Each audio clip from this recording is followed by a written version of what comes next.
Salut, ici je propose de faire un peu de topologie. On va essayer de déterminer l'adhérence et l'intérieur des polynômes qui sont positifs sur R, c'est-à-dire ceux tels que leur image est incluse dans R+. Ici j'ai pris n pair parce que dès que le coefficient dominant est, est impair, et de degré impair, dès qu'un polynôme est de degré impair, alors ses limites sont différentes, en plus c'est moins l'infini, donc il ne peut pas être positif. Donc c'est plus intéressant de travailler directement avec le cas n pair, parce que sinon on revient à s'intéresser au polynôme de degré strictement inférieur à n, et donc ça n'aura pas de sens. Voilà. Enfin, on peut se ramener au cas pair, même si n est impair. L'adhérence c'est facile, parce que c'est un ensemble fermé. Okay, c'est l'intersection sur tous les réels des polynômes tels que p de x est positif, sauf que l'évaluation en x est continue, donc c'est un fermé. Pourquoi c'est égal à l'intersection z dans R, p dans Rn, p de x, p de z pardon, plus ou moins 0. Donc c'est l'image réciproque de R+ par cette application qui est continue. Ok, parce qu'elle est, par exemple, pour la norme infinie, on sait continue. Si tu prends la norme infinie des coefficients, c'est clairement continu. Ok, donc c'est fermé. Et en fait, on va montrer que l'intérieur, ça va être... qu'est-ce qu'on veut pour l'intérieur? On veut déjà que le coefficient dominant il soit non nul. Pourquoi? Enfin, que le nème coefficient il soit non nul. Pourquoi? Parce que sinon on pourra soustraire un tout petit peu du coefficient dominant. Par exemple, si n égale 3 et que je considère x carré plus 1, en apparence on est content, mais si j'enlève epsilon x cube, le x cube il va détruire le x2 à l'infini et donc ça va avoir un truc négatif. Ok, donc on veut que le coefficient dominant soit strictement positif. Et on veut aussi que le polynôme soit strictement positif sur R, sinon on enlève une toute petite constante et ça marche pas. Et en fait, ça va bien être l'intérieur, c'est les P dans Rn de x. P, n, je note le coefficient nème, P de n strictement positif, et P restreint à R strictement positif. Ok. Donc vu ce que j'ai dit avant, on a clairement que l'intérieur est inclus dans ça. Et maintenant, il faut montrer que si j'ai un polynôme qui vérifie ces conditions, alors il est dans l'intérieur de Rn de x. Enfin, il est dans l'intérieur de ce truc-là. Ok. Donc soit P vérifiant étoile. Je vais appeler ces conditions-là étoile. Ok. En fait, on va faire un truc qui est plutôt cool, c'est qu'on va dire, à l'infini, c'est le coefficient dominant qui dicte le comportement de P. Donc, à condition d'avoir un coefficient dominant assez proche de celui de P, il faut avoir en tête que, en gros, là, on est en train d'ajouter un tout petit polynôme à P et on regarde s'il est encore positif. Donc, l'idée, c'est que si j'ajoute un tout petit polynôme à P, pour la norme infinie des coefficients, par exemple, le coefficient dominant, ça va rester à peu près le même. Donc, ça veut dire que si j'ai un rang à partir duquel c'est le coefficient dominant qui emporte tout, même quand je vais changer un peu le polynôme, ça ne va pas changer ce rang-là. Ok? Donc, on prend, j'écris P égale somme des AI x puissance i plus an x puissance n, et je prends grand A strictement positif tel que si x plus grand que a,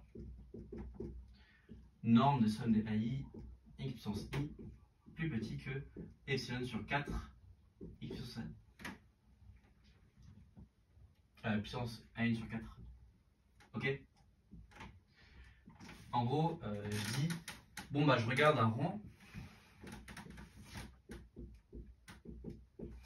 Je regarde un rang à partir duquel, après, le coefficient dominant dicte complètement le comportement de P.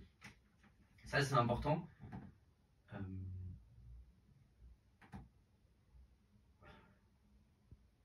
Je vais rajouter x puissance n-1, sinon on peut avoir un truc désagréable, genre les coefficients de AI sont nuls, et donc A il est aussi petit qu'on veut. Voilà. Petit détail de rédaction. Ok, donc là on a contrôlé le comportement de P, même si je lui enlève un peu de coefficient dominant, parce que j'ai pris un an sur 4 et pas an, pas exactement an, en dehors de A-A. Donc une fois qu'on aura fait ça, on dira le comportement de A-A, je peux le connaître, parce que la norme qui a un polynôme associé sa norme sup sur moins AA, c'est une norme sur l'espace des polynômes. Donc elle est équivalente à n'importe quelle norme. Et donc je peux demander que quand j'ajoute un petit polynôme à mon polynôme P, il soit petit aussi pour cette norme-là. Donc ça veut dire que ici, quand je vais rajouter mon petit polynôme, ça ne va rien changer parce que j'ai gardé mon coefficient dominant plus grand que n sur 4. Et ici, ça ne va rien changer parce que je me suis arrangé que sa norme soit plus petite que le inf de mon polynôme sur moins AA. Ça, c'est l'idée. On sépare le comportement à l'infini qui est dicté par le coefficient dominant et le comportement local que je peux rabaisser autant que je veux parce que c'est une norme. Ok. On considère n qui a p, donc de Rn de x dans R, qui a p associe norme de p infini sur moins AA plus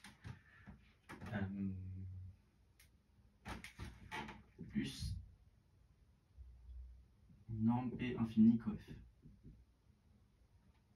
Ok. Donc ça, c'est une nouvelle norme sur Rn de x. Et l'idée, c'est que j'ai envie de montrer que si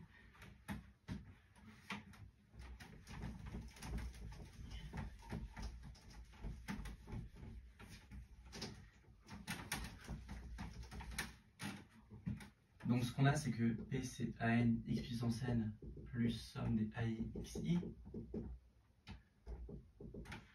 Et je vais dire que si n de P', enfin Q, plus petit que AN sur 4,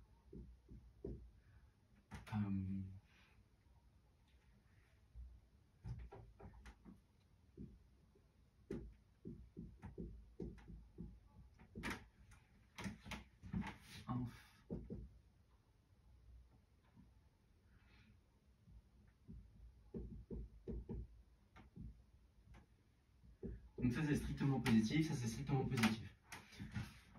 Parce que P est positif sur R, enfin strictement positif sur R, donc il a une borne inf ici sur un compact. Ok.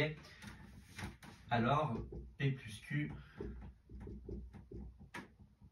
supérieur à 0 sur R. Ok. Donc ça, on va faire ça en deux parties.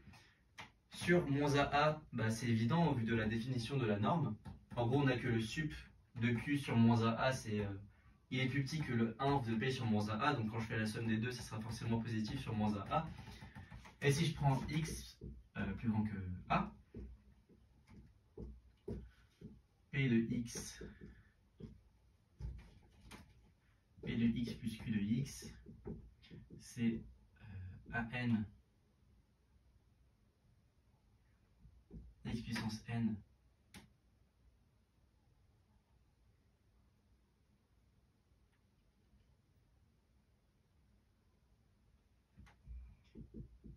somme n xi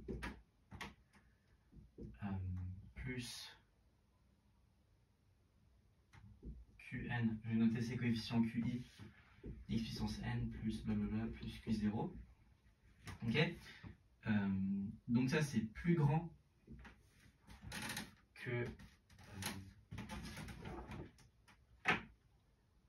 en fait je peux m'assurer que x puissance n sur le complémentaire de moins AA c'est plus grand que 1 plus x plus x puissance n moins 1. Je vais supposer ça, quitte à changer A, ça ne change rien du tout. C'est juste, ça va simplifier les calculs ici. Donc c'est plus grand que, je remplace x puissance n par ce qu'on a là, AN 1 plus x puissance n moins 1.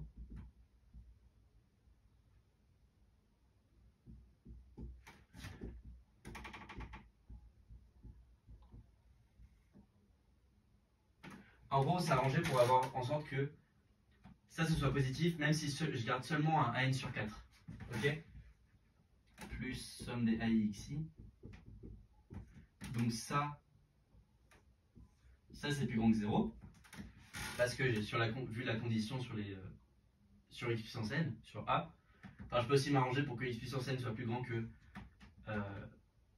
max de 1 fois norme du coefficient de AI ici.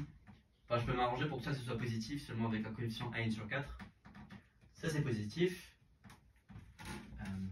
Plus Qn, enfin plus Q0 plus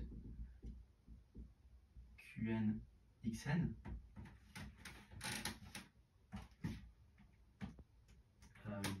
plus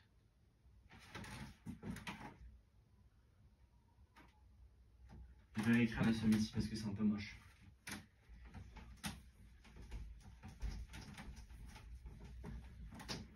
Alors ça fait Q0 plus, donc ça fait AN XN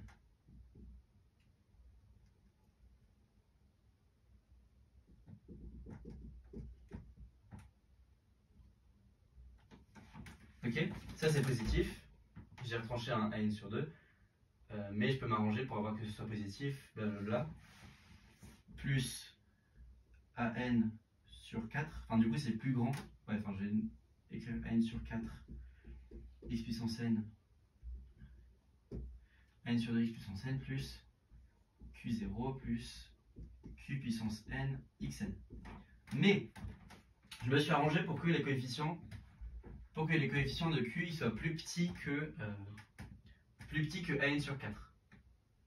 Ok, en fait on avait juste besoin de AN sur 2. Les coefficients de QI sont plus petits que AN sur 4. Donc ça c'est plus grand que AN sur 2 machin plus A0. Ça c'est positif.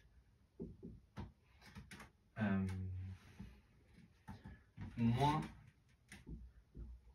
AN sur 2 1 plus x puissance n. Je suppose que x est positif, mais c'est pas grave si x est négatif, c'est la même chose. Je dis que QI fois x puissance i, c'est plus grand que moins AN sur 4 fois x puissance i, parce que x puissance i est positif. J'ai supposé x positif. Voilà, donc ça c'est plus petit que AN fois x puissance n, et c'est terminé.